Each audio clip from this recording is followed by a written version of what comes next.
Okay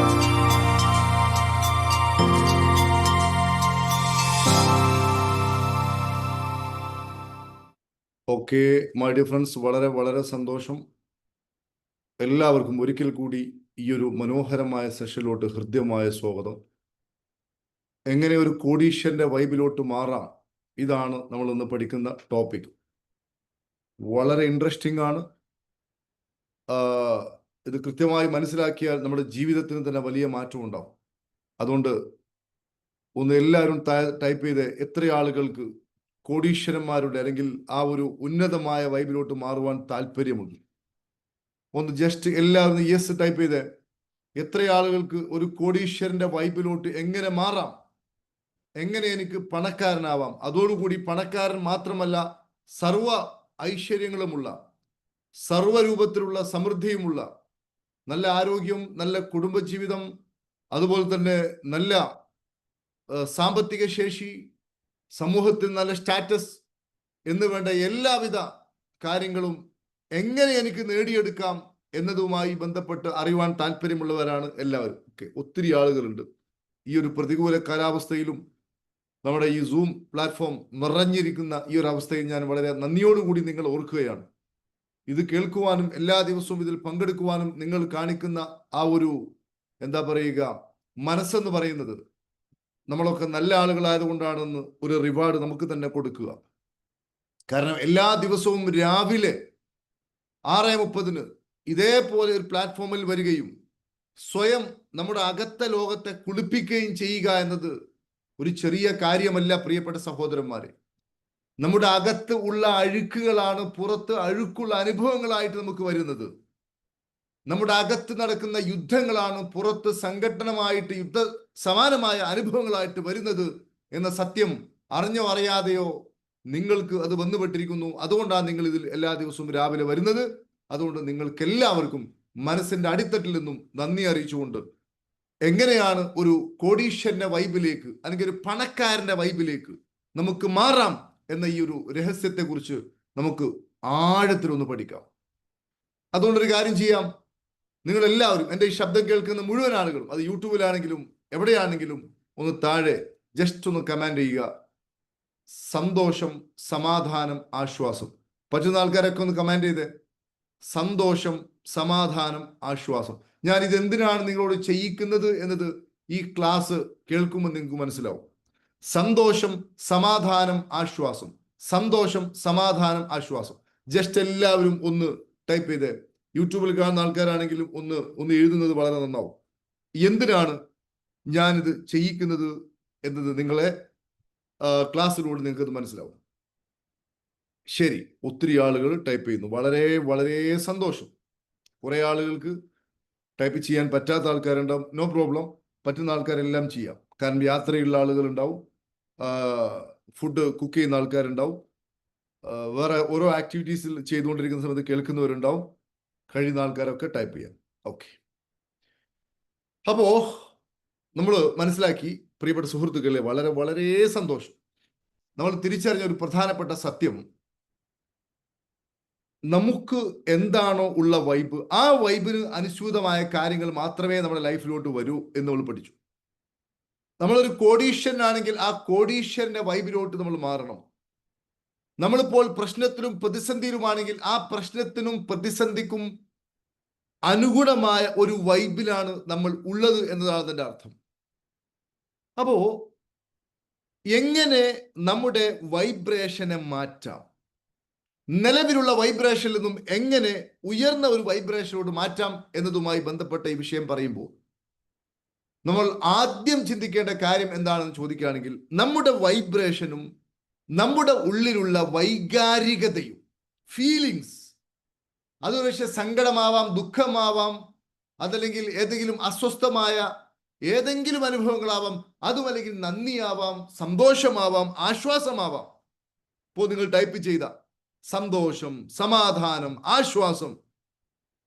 അപ്പോ ഇവിടെ ശ്രദ്ധിക്കേണ്ടത്, നമ്മുടെ മനസ്സിൽ നമ്മൾ വഹിച്ചുകൊണ്ട് നടക്കുന്ന ഏതെങ്കിലും ഒരു വികാരം, ആ വികാരം, എനി ഇമോഷൻസ് നമ്മുടെ ബ്രെയിനിൽ ഒരു ഇംപ്രഷൻ ഉണ്ടാക്കുന്നു. അല്ലെങ്കിൽ അത് അവിടെ എന്താ പറയുക ഒരു രൂപത്തിലുള്ള ഒരു സ്വാധീനം ഉണ്ടാക്കുന്നു നമ്മുടെ ബ്രെയിനിൽ. ഈ ഇംപ്രഷൻ ഉറപ്പിച്ചോളൂ, നമ്മുടെ ബ്രെയിനിൽ ഏതൊരു ഇംപ്രഷനാണോ അല്ലെങ്കിൽ ഒരു മുദ്രയാണോ അവിടെ വന്നുപെട്ടത്, അത് രണ്ട് രൂപത്തിൽ അത് പ്രതിഫലിപ്പിക്കും. ഉദാഹരണമായിട്ട് നമുക്കൊക്കെ അറിയാം, നമ്മുടെ വീട്ടിന്റെ ഉള്ളിൽ ഒരു പാമ്പ് കയറി നോക്കി, ഒരു സ്നേക്ക്. ആ പാമ്പ് നമ്മുടെ വീട്ടിന്റെ ഉള്ളിൽ കയറിയാൽ, അല്ലെങ്കിൽ റൂമിന്റെ ഉള്ളിൽ ഒരു പാമ്പ് കയറിയാൽ അത് ഓട്ടോമാറ്റിക്കലി അപ്രത്യക്ഷമാവില്ല. ഒന്നുകിൽ അതിന് ഭക്ഷണം കിട്ടാതെ അത് അവിടുന്ന് ചത്തുപോകണം, അതുമല്ലെങ്കിൽ അത് വേറെ ഏതെങ്കിലും ഹോൾസിലൂടെ പുറത്തോട്ട് പോകണം, അതുമല്ലെങ്കിൽ നമ്മൾ ആരെങ്കിലും പോയി അതിനെ ഒന്നുകിൽ കൊല്ലുകയോ അതല്ലെങ്കിൽ അതിനെ അവിടുന്ന് ഒഴിവാക്കുകയോ ചെയ്യണം. ഇല്ലെങ്കിൽ ഒരിക്കലും ഈ മൂന്ന് കാര്യങ്ങളൊന്നും സംഭവിച്ചിട്ടില്ലെങ്കിൽ ആ പാമ്പ് അവിടെ തന്നെ ഉണ്ടാവും. എന്നതുപോലെ നമ്മുടെ ഉള്ളിൽ നമ്മൾ ക്യാരി ചെയ്യുന്ന വികാരങ്ങൾ ഓരോ നിമിഷവും നമ്മുടെ മനസ്സിന്റെ ഉള്ളിൽ, ബ്രെയിനിന്റെ ഉള്ളിൽ ഒരു മുദ്രണം ഉണ്ടാക്കുന്നു, ഒരു സ്റ്റാമ്പ് ഉണ്ടാക്കുന്നു. ഈ മുദ്രണം ഒന്നുകിൽ നമുക്ക് അനുകൂലമായ സാഹചര്യങ്ങളായിട്ട് പുറത്ത് സംഭവിക്കുന്നു, അതുമല്ലെങ്കിൽ നമുക്ക് എതിരായിട്ട് നമ്മളെ നാശത്തിലോട് നയിക്കുന്ന രൂപത്തിൽ പുറത്ത് സംഭവിക്കുന്നു. ഒരു മനുഷ്യന് തൻ്റെ ഉള്ളിൽ, തൻ്റെ ബ്രെയിനിലോട്ട് കയറിയ ഈ ഇംപ്രഷനെ ഒന്നെങ്കിൽ റിമൂവ് ചെയ്യുകയോ അതല്ലെങ്കിൽ അതിന് പകരമായിട്ട് പുതിയ വേറെന്തെങ്കിലും കൊണ്ടുവന്നാൽ അത് പോവും. മനസ്സിലായില്ല? ഒത്തിരി കാലമായിട്ട് മനസ്സിൽ അസ്വസ്ഥതകളും ടെൻഷനും ഡിപ്രഷനുമായിട്ട് നടക്കുന്ന ഒരാൾ, അയാളുടെ മനസ്സിൽ അയാൾ ഓരോ നിമിഷവും ഈ മുദ്രണം ചാർത്തിക്കൊണ്ടിരിക്കുകയാണ്. അയാൾ മണി മൈൻഡ് സെറ്റിലോ EFTയിലോ ട്രഷറിലോ ഒക്കെ പങ്കെടുത്തു, അതല്ലെങ്കിൽ എല്ലാ ദിവസവും മെഡിറ്റേഷൻ ചെയ്തു, അതുമല്ലെങ്കിൽ ആ മനുഷ്യന്റെ മനസ്സിനെ മാറ്റുന്ന രൂപത്തിലുള്ള പുതിയ കുറെ എന്താ പറയുക ജ്ഞാനങ്ങൾ അദ്ദേഹത്തിന്റെ ഉള്ളിലോട്ട് സന്നിവേശിക്കപ്പെടുകയും അദ്ദേഹത്തിന്റെ ഇമോഷൻസിന് മാറ്റം സംഭവിക്കുകയും അദ്ദേഹത്തിന്റെ അകത്തെ ലോകം മാറുകയും ചെയ്യുമ്പോൾ തീർച്ചയായിട്ടും നേരത്തെ ഉണ്ടായിരുന്ന ആ അന്ധകാരം, ആ ഇംപ്രഷൻ മിക്കവാറും അത് അവിടുന്ന് റിമൂവ് ചെയ്തു പോകും. അങ്ങനെ സംഭവിച്ചിട്ടില്ലെങ്കിൽ, പകരം വേറെ ഇമോഷൻസിനെ കാറ്റുവാൻ നമുക്ക് സാധിച്ചിട്ടില്ലെങ്കിൽ, ഉറപ്പായിട്ടും അവിടെ എന്ത് സംഭവിക്കും പ്രിയപ്പെട്ട സുഹൃത്തുക്കളെ? അവിടെ ആ മുദ്രണം അല്ലെങ്കിൽ ആ ഇംപ്രഷൻ അവിടെ പെർമനന്റ് ആവുകയും, എന്ത് ഇംപ്രഷനാണോ നമ്മുടെ ബ്രെയിനിൽ നമ്മൾ കൊത്തിവെച്ചത് അത് പുറത്ത് അനുഭവങ്ങളായിട്ട് വരികയും ചെയ്യും. Can you agree with me, my dear friends? ഞാൻ പറഞ്ഞ ഈ സ്റ്റേറ്റ്മെന്റിനോട് നിങ്ങൾ യോജിക്കുന്നുണ്ടോ?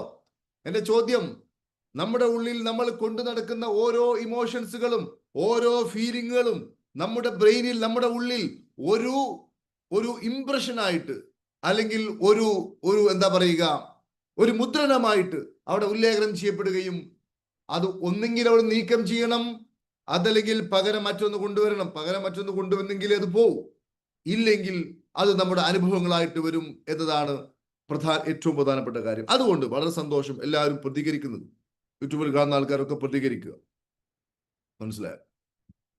അപ്പോ അതുകൊണ്ടാണ് എല്ലാ സമയത്തും നമ്മൾ മനസ്സിന്റെ ഉള്ളിൽ സന്തോഷം, ശാന്തി, സമൃദ്ധി, ആശ്വാസം, നിങ്ങൾ ആദ്യം ടൈപ്പ് ചെയ്ത ആ ഒരു കാര്യം നമ്മൾ മനസ്സിൽ കൊണ്ടു നടക്കണമെന്ന് പറയുവാൻ കാരണം അതാണ്. കാരണം നിരന്തരമായി നമ്മൾ അത് മനസ്സിൽ കൊണ്ടു നടക്കുമ്പോൾ തീർച്ചയായിട്ടും നമ്മുടെ ഉള്ളിൽ ആ പോസിറ്റീവായ മുദ്രണം ഉണ്ടാവുകയും ആ മുദ്രണം അനുസരിച്ച് പുറത്ത് അനുഭവങ്ങൾ ഉണ്ടാവുകയും ചെയ്യും. ഏതെങ്കിലും ഒരു വ്യക്തിയോട് പകയോ വിദ്വേഷമോ ആയിട്ട് ലൈഫിനെ മുന്നോട്ട് കൊണ്ടുപോവുകയാണെങ്കിൽ ഉറപ്പിച്ചോളൂ, അയാൾക്ക് ദുരന്തങ്ങളല്ലാതെ ഉണ്ടാവുകയില്ല, നെഗറ്റീവ് അനുഭവങ്ങളല്ലാതെ ഉണ്ടാവില്ല. അതുകൊണ്ടാണ് എല്ലാ വേദഗ്രന്ഥങ്ങളും ഫോർഗിവ്നെസ്സിനെ ഇത്രയും മുക്തകണ്ഠം പ്രശംസിച്ചുകൊണ്ട് പറയാൻ കാരണം ഒരു മനുഷ്യന്റെ വൈബിനെ ഉയർത്തുന്ന, നമുക്കൊക്കെ കോടീശ്വരനാവണം, നമുക്കൊക്കെ ഒരു ഉന്നതമായ അവസ്ഥ വേണം, സമൂഹത്തിൽ നല്ല നിലവാരം വേണം, പേര് വേണം, പ്രശസ്തി വേണം. പക്ഷെ നമ്മുടെ അകത്ത് നമ്മൾ നിരന്തരമായി നെഗറ്റിവിറ്റിയുടെ അല്ലെങ്കിൽ ഒരു അഗ്നി പോലെ അസൂയയുടെയോ കുശുമ്പിന്റെയോ കുനിഷ്ടിന്റെയോ ഇങ്ങനെയുള്ള വികാരങ്ങളുമായിട്ട് നടക്കുന്ന ഒരു വ്യക്തിയാണ് നമ്മളെങ്കിൽ ഒരിക്കലും നമുക്ക് നല്ല ആശയങ്ങൾ നമ്മുടെ മനസ്സിലോട്ട് വരില്ല, നല്ല ആളുകൾ നമ്മുടെ അടുത്ത് വരില്ല. നമ്മൾ പോകുന്ന സ്ഥലം മുഴുവനും പാപി ചെല്ലുന്നിടത്തോളം പാതാളം എന്ന രൂപത്തിലോട്ട് പോകും. അതുകൊണ്ടാണ് ഞാൻ പറഞ്ഞത്, ഈ ഫൊർഗിവ്നെസ്സുമായി ബന്ധപ്പെട്ട് എല്ലാ പുരാണങ്ങളിലും എല്ലാത്തിലും അതിശക്തമായ രൂപത്തിലുള്ള വേർഡ്സുകൾ നമ്മൾ കാണുന്നത്. മനസ്സിലായി? ഭീഷ്മ പിതാവിന്റെ ഒക്കെ സ്റ്റോറി ഒരുപക്ഷെ നിങ്ങൾ കേട്ട് കാണും. നമ്മുടെ വൈബിനെ ഉയർത്തുന്നതുമായി ബന്ധപ്പെട്ട കാര്യത്തിൽ ഞാൻ കടക്കും. പക്ഷെ അതിൽ നമ്മൾ ശ്രദ്ധിക്കേണ്ടത് നമ്മുടെ അകം വൃത്തിയാക്കണം. ഭീഷ്മരെ അർജുനൻ അമ്പെയ്ത് കൊന്നപ്പോ മരണക്കിടയിൽ കിടക്കുന്ന ഭീഷ്മ പിതാവിന്റെ അടുക്കലോട്ട് അർജുനൻ ചെന്നപ്പോ അർജുനന്റെ മനസ്സിൽ വല്ലാത്ത അസ്വസ്ഥത ഉണ്ടായി. എന്താ അസ്വസ്ഥത? താനാണല്ലോ തന്റെ മുത്തച്ഛന്റെ അല്ലെങ്കിൽ തന്റെ തന്റെ കുടുംബത്തിൽ ഏറ്റവും മഹത്തരമുള്ള സ്ഥാനം അലങ്കരിക്കുന്ന തന്റെ മുത്തച്ഛന്റെ ഈ അവസ്ഥക്ക് കാരണം എന്ന ഒരു വിലാപം അർജുനന്റെ മനസ്സിലുണ്ടായപ്പോ ഭീഷ്മർ പറഞ്ഞൊരു കാര്യമുണ്ട്. ഭീഷ്മർ പറയുന്ന ഒരു കാര്യം, എന്റെ പുത്ര, നീ ഒന്നും വിഷമിക്കേണ്ടതില്ല. എനിക്ക് അടുത്ത ഘട്ടത്തിലോട്ട് പോകുവാൻ ഞാനായിട്ട് ആകർഷിച്ചുണ്ടാക്കിയതാണ് ഈ അനുഭവം. അതുകൊണ്ട് എനിക്ക് നിന്നോട് ഒരു വിരോധവും ഇല്ല. എന്ന് മാത്രമല്ല, ആ മരണശൈലിയിൽ കിടന്നുകൊണ്ട് തന്നെ വധിച്ച അല്ലെങ്കിൽ തന്റെ മേൽ അമ്പെയ്ത തന്റെ സഹോദരപുത്രൻ, അതായത് ഭീഷ്മരുടെ സഹോദരനായിട്ടുള്ള പാണ്ഡുവിന്റെ പുത്രന്മാരാണ് ഈ പറയപ്പെട്ട പഞ്ചപാണ്ഡവന്മാർ എന്ന് പറയുന്നത്. പാണ്ഡുവിന്റെ അല്ല, ഭീഷ്മ പിതാവിന്റെ സഹോദരന്റെ പുത്രന്മാർ. അപ്പോ ഇവർക്ക് മുത്തച്ഛന്മാർ തന്നെ. മകനെ, നീ എന്നോട് ഒരു ദ്രോഹം ചെയ്തിട്ടില്ല, ഇതെല്ലാം എനിക്ക് ആവശ്യമുള്ളതായിരുന്നു എന്ന് സ്വയം പറയുകയും അർജുനന് മരണശയ്യയിൽ കിടന്നുകൊണ്ട് ഉപദേശം കൊടുക്കുകയും അവസാനം തന്നെ വധിച്ചാളെ അനുഗ്രഹിച്ചുകൊണ്ടുമാണ് അദ്ദേഹം ഈ ലോകത്തോട് വിട പറയുന്നത്. എന്നാൽ ഇതിന്റെ അർത്ഥം എന്താണ്? ഇതൊക്കെ ഒരുപക്ഷെ കഥകളായിരിക്കാം. ഇതിന്റെ അർത്ഥം എന്താണെന്ന് ചോദിക്കുകയാണെങ്കിൽ, ഒരു വേളയിലും നമുക്ക് പ്രതികാരമോ മനസ്സിന്റെ ഉള്ളിൽ മാലിന്യമോ കൊണ്ട് നടക്കുവാനുള്ള ഒരു അവകാശവുമില്ല. അങ്ങനെ പറയാൻ കാരണം, അപ്പോഴേ നമ്മുടെ വൈബ്രേഷൻ ഉയരും. മനസ്സിലായോ? അപ്പോ നമ്മൾ ആദ്യം ചിന്തിക്കേണ്ട കാര്യം, നമ്മുടെ മനസ്സിൽ ഏതൊരു ഇമോഷൻസിനെയാണോ നമ്മൾ വഹിച്ചുകൊണ്ട് നടക്കുന്നത്, ഈ ഇമോഷൻസ് ഒരു ആറ്റത്തിന്റെ അളവ് പോലും വ്യത്യാസമില്ലാതെ എത്ര തീവ്രതയിലാണോ നമ്മൾ ആ ഇമോഷൻസിനെ പേറി നടക്കുന്നത്, അത്രയും ശക്തമായി നമ്മുടെ ബ്രെയിനിൽ അത് ഉല്ലേഖനം ചെയ്യപ്പെടുകയും ആ ഇംപ്രഷന് അനുസ്യൂതമായ കാര്യങ്ങൾ മാത്രമേ പുറത്ത് നമ്മൾ കാണുകയും കേൾക്കുകയും, അതായത് പഞ്ചേന്ദ്രിയങ്ങളിലൂടെ നമ്മുടെ ഉള്ളിലോട്ട് പ്രവേശിക്കുകയും ചെയ്യുന്നത് അത് മാത്രമായിരിക്കും. മനസ്സിലായോ? അതാണ് ഏറ്റവും പ്രധാനപ്പെട്ട കാര്യം. അതുകൊണ്ടാണ് ഞാൻ പറയുന്നത്, റിച്ചായ ഒരാളെ സംബന്ധിച്ചിടത്തോളം ആ വ്യക്തിയുടെ അകത്ത ലോകത്ത് എപ്പോഴും റിച്ച്നെസ്സിന്റെ ഒരു ഇമോഷൻസ് ഉണ്ടാവും. അവരെപ്പോഴും ഈ പിശുക്കത്തരം കാണിക്കില്ല. അവര് അകത്ത ലോകത്ത് റിച്ച്നെസ് ഉണ്ടാവും. അതുകൊണ്ടാണ് ഈ റിച്ച്നെസ് ഉള്ളത് കൊണ്ടാണ് നല്ല ഹോട്ടലുകളിൽ അവർ കയറുന്നത്, നല്ല മാളുകളിൽ അവർ കയറുന്നത്.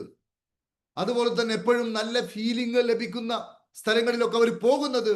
അവരുടെ അകത്തും അതുണ്ട്. ഞാനൊന്ന് ചോദിക്കട്ടെ പ്രിയപ്പെട്ടവരെ, അകത്ത് ദാരിദ്ര്യവും അകത്ത് ഈ പറയപ്പെട്ട നെഗറ്റിവിറ്റിയും കൊണ്ട് നടക്കുന്ന ഒരു വ്യക്തി ഏതെങ്കിലും ഒരു ലക്ഷറി ഹോട്ടലിൽ കയറുവാൻ ആ മനുഷ്യന് തോന്നുമോ? Please type yes or no. ഒരിക്കലും തോന്നില്ല. കാരണം അദ്ദേഹത്തിന്റെ ഉള്ളിലുള്ളത് ഈ നെഗറ്റിവിറ്റിയാണ്. അതുകൊണ്ട് പ്രിയപ്പെട്ട സുഹൃത്തുക്കളെ, എപ്പോഴും കൂടുതൽ റിച്ച് ആകുവാനുള്ള കാരണം ആ മനുഷ്യന്റെ ഉള്ളിൽ റിച്ച്നെസ്സിന്റെ ഫീലിംഗ് ഇംപ്രഷനായിട്ട് കിടക്കുന്നു. അപ്പൊ അങ്ങനെയാണെങ്കിൽ ഈ റിച്ച്നെസ്സിന്റെ ഫീലിംഗ് നമുക്ക് നമ്മുടെ മനസ്സിലും ഒരു മുദ്രണമായിട്ട് കൊടുക്കുവാൻ സാധിക്കുകയാണെങ്കിൽ നമുക്കും കോടീശ്വരനാകുവാൻ സാധിക്കുകയില്ല. പ്രിയപ്പെട്ടവരെ, ഒന്ന് ടൈപ്പ് ചെയ്ത്. ഇതൊക്കെ പറയുമ്പോഴും ചില ആൾക്കാർ ചിന്തിക്കും, സാർ എനിക്ക് കടമാണ്, ബാധ്യതയാണ്, പ്രശ്നങ്ങളാണ്. അതൊരു യാഥാർത്ഥ്യമാണ്. അതും ഇതേ രൂപത്തിൽ നമ്മുടെ ഉള്ളിൽ എനിക്ക് കടമാണ്, എനിക്ക് ഫിനാൻഷ്യൽ ക്രൈസിസ് ആണ്, ഈ രൂപത്തിലുള്ള ഫീലിംഗ്, ആ ചിന്തയും ആ ഫീലിംഗും നമ്മുടെ ഉള്ളിൽ മുദ്രണം ചെയ്യപ്പെട്ട്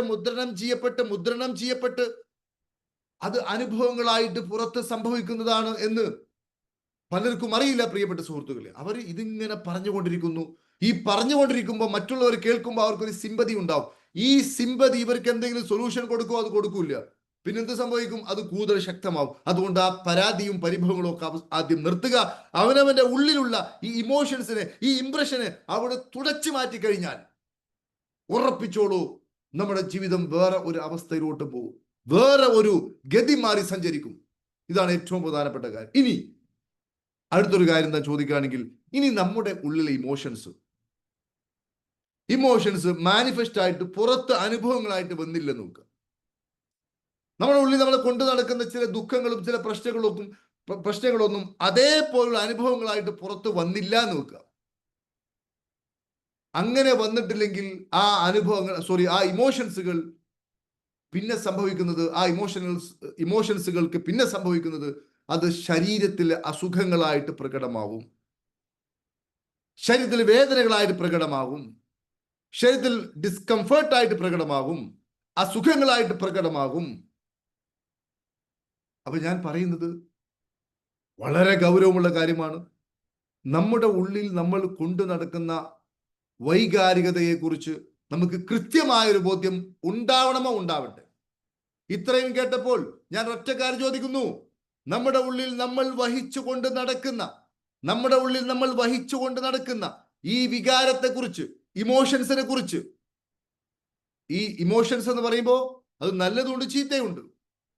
നല്ല ഇമോഷൻസ് ഉണ്ട്, സന്തോഷം, സമാധാനം, ശാന്തി. ചില ആൾക്കാർ സന്തോഷം എന്ന് പറഞ്ഞാൽ എന്തെങ്കിലും പോസിറ്റീവായ എന്തെങ്കിലും സംഭവിക്കുമ്പോൾ തോന്നുന്നതാണ് സന്തോഷം എന്നാണ്. അതൊന്നുമല്ല. എപ്പോഴും മനസ്സിൽ അനുഭവിക്കുന്ന ശാന്തിയാണ് സന്തോഷവും സ്നേഹവും നന്ദിയും ഒക്കെ. എപ്പോഴും മനസ്സിൽ അനുഭവിക്കുന്ന ശാന്തി, മനസ്സിനെ അതിജയിച്ചുകൊണ്ട് ബോധമുയർന്നവന്റെ അവസ്ഥയാണ് ഈ പറയപ്പെട്ട സന്തോഷം എന്ന് പറയുന്നത്. അതല്ലാതെ മനസ്സ് താൽക്കാലികമായി കാണിച്ചു തരുന്ന മരീചികയിൽ ആനന്ദം കൊള്ളുന്നതല്ല സന്തോഷം. ചില ആൾക്കാർക്ക് അങ്ങനെ വിചാരമുണ്ട്. ഉദാഹരണമായിട്ട് നമുക്ക് ഏതെങ്കിലും ഒരു PSC അപ്പോയിന്റ്മെന്റ് ലഭിച്ചു, അതല്ലെങ്കിൽ നമ്മൾ വിചാരിച്ച ഒരു ലക്ഷ്യം നേടിയെടുത്തു. അപ്പോൾ നമ്മുടെ മനസ്സ് താൽക്കാലികമായിട്ട് ആഹ്ലാദം കൊണ്ട് പുളകം കൊള്ളും. പക്ഷെ കുറച്ചു കഴിഞ്ഞാൽ എന്ത് ചെയ്യും? മനസ്സ് അതിന്റെ പഴയ പടിയിലോട്ട് തന്നെ പോകും. അപ്പൊ അതിനർത്ഥം അതല്ല സന്തോഷം.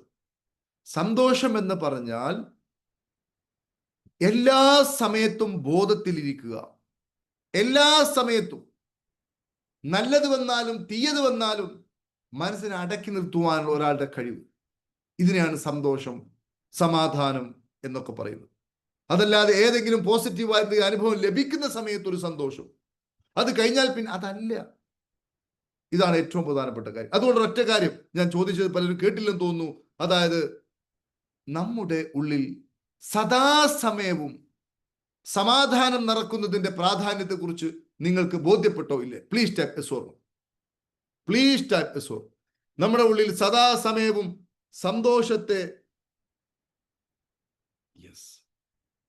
ഇതാണ് ഏറ്റവും പ്രധാനപ്പെട്ട കാര്യം. സർവ്വസമയത്തും നമ്മുടെ ഉള്ളിൽ സന്തോഷത്തെ നിറക്കുക, അത് നിറച്ചുകൊണ്ടേയിരിക്കുക, ബോധത്തിൽ ജീവിക്കുക, മനസ്സ് കാണിക്കുന്ന ഈ നരകാവസ്ഥയിൽ നിന്നും രക്ഷപ്പെടുക. ഇതാണ് ഏറ്റവും പ്രധാനപ്പെട്ട കാര്യം. ഇനി ശ്രദ്ധിക്കണം, നമുക്ക് ഏതെങ്കിലും ഒരു മനുഷ്യനോട് ഏതെങ്കിലും രൂപത്തിലുള്ള ഒരു ദേഷ്യമോ ഒരു വെറുപ്പോ ഒരു പകയോ അല്ലെങ്കിൽ നമ്മുടെ എന്താ പറയുക കോൺഷ്യസിനെതിരായിട്ട് വല്ലതും സംഭവിച്ചാൽ, വല്ലതും തോന്നിയാൽ അത് പോസിറ്റീവായ രൂപത്തിൽ ആ സമയത്ത് തന്നെ പ്രകടിപ്പിക്കണം.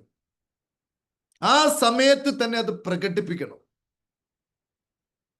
ഒരാൾ ദേഷ്യമുണ്ടെങ്കിൽ എനിക്ക് നിങ്ങളോട് ഈ വിഷയത്തിൽ ദേഷ്യമുണ്ട് എന്ന് പറയുവാൻ സാധിക്കുമെങ്കിൽ അങ്ങനെ തന്നെ പറഞ്ഞിട്ട് ആ സംഭവം അവിടെ പോസിറ്റീവായിട്ട് പ്രകടിപ്പിക്കണം.